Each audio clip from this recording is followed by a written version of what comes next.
I've got the story, What Do You Do With an Idea by Kobi Yamada, and I'm going to show you the questions to ask while you're reading this book with your kids so that you're getting the most out of reading comprehension. The themes developed in this book are about nurturing creativity, overcoming self-doubt, having the courage to nurture a unique idea, how attention can help ideas growth, the valuing your ideas over doubting your ideas, and how to resist negativity about your ideas. All right, first question, integrate visual information. What do the illustrations tell us that the text doesn't? Okay, so the kids got an idea, and I like the way the illustration represents the idea because it's an egg. So ideas are things that haven't hatched yet. I think that's super cute. It is illustrated as a golden egg, so that makes us think that this is a good idea, and it's wearing a little crown, so that probably confirms like this is a good idea, this is a bright idea, I like this idea, this is a special idea.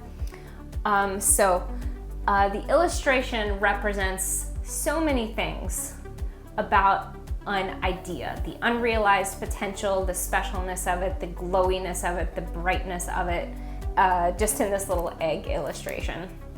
So I think the visual illustration of the idea is super cute and definitely helps convey the idea of an idea. They didn't pick a light bulb, they picked an egg, and I think that's a way better representation for an idea. Next question, character development. How does the main character react to having an idea? So the main character is worried what other people are gonna think, so they hide it to themselves, but at the same time, the idea followed them. So they hide how they're feeling. They don't just go share like, hey, I've got this great idea. They hide it because they're not sure what others are gonna think. So they're a little self-conscious of it. They're a little worried of it. They're a little worried of people's reactions. So they hide it, they keep it to themselves, and they act like nothing's going on at all. So they're worried. So they react with like having a lot of anxiety about, is this a good idea? Is this not a good idea? What are either other people gonna think? And then they ignore it. They just keep it to themselves and ignore it. Okay, next question, analyze point of view. Does the main character show their feelings openly about the idea or hide them? So I guess we kind of talked about it. The main character hides their feelings about the idea because here it says, they felt better and they felt happier when it was around. So on the previous page, the character is acknowledging that they have a lot of worry, they have a lot of anxiety about this idea, they don't want to share it because they think they might be embarrassed by what other people think. But on this page, we kind of see the truth where the main character is like, I think I actually like this idea and I like having this idea around. So we see that the main character is hiding what they feel about the idea, because outwardly they're pretending they don't have an idea, nothing is different because they're worried about it, but inside to themselves they're like, ooh, I like this idea. So the main character is hiding their feelings about the idea, not showing their feelings about the idea. Okay, now we're gonna get into attention. What happens when the main character gives their idea attention? Basically, the idea grows, it develops, they become besties. When you have a good idea, when you have an idea that you like and you start to give it the attention that it deserves, that idea can start to grow on you. So this is getting to the theme of like, when you have an idea, you should pay attention to it, you should give it attention, you should work at it because your idea, that's gonna help it develop and grow. Which is getting into the themes of nurturing creativity. When you have creative ideas, you should nurture that creativity.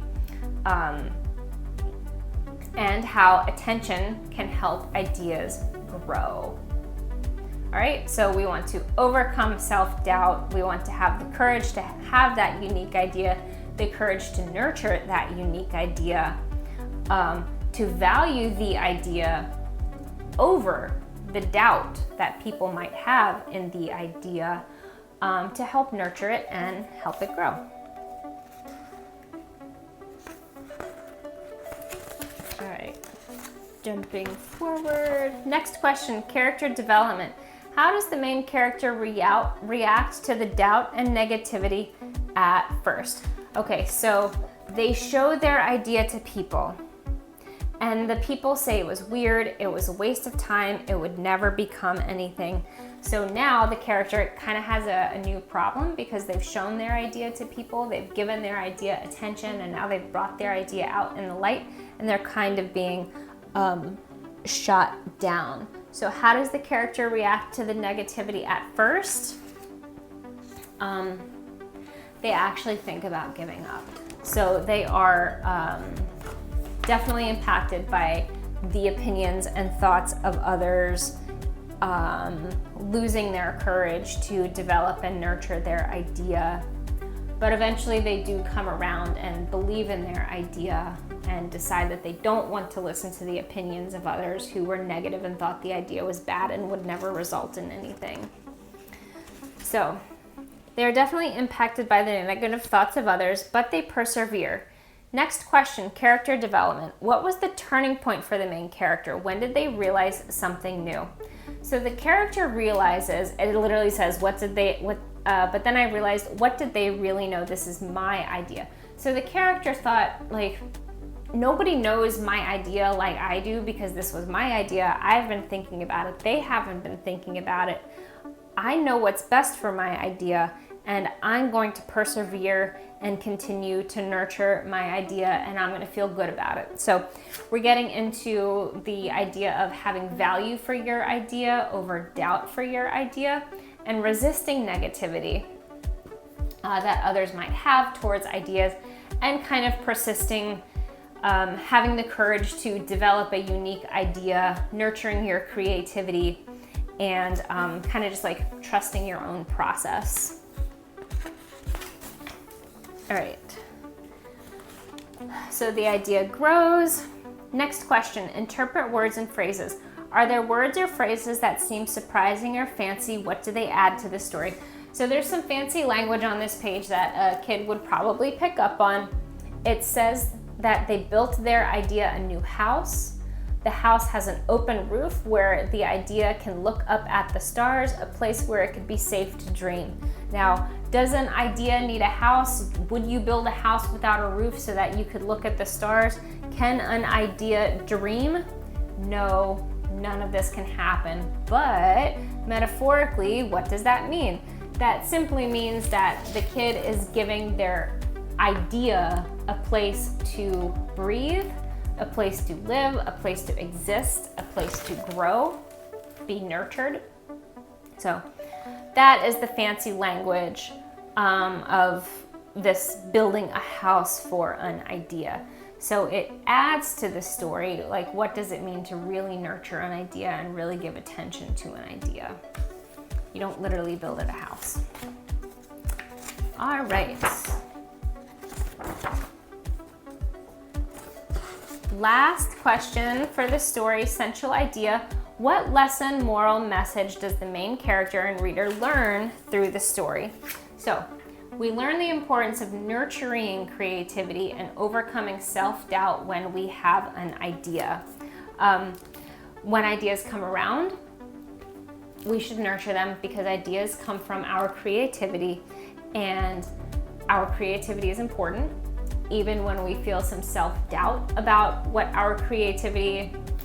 ideas our creativity cooks up for ourselves, we should have the courage to nurture those unique ideas, to give those unique ideas attention, because that can help them grow, nurtures your creativity.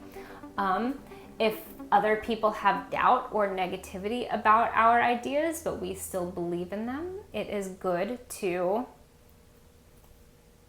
let them think that, but then trust your own feeling about your idea, because after all, it is your idea, and to continue to nurture your creativity and give attention to your ideas so that they can develop.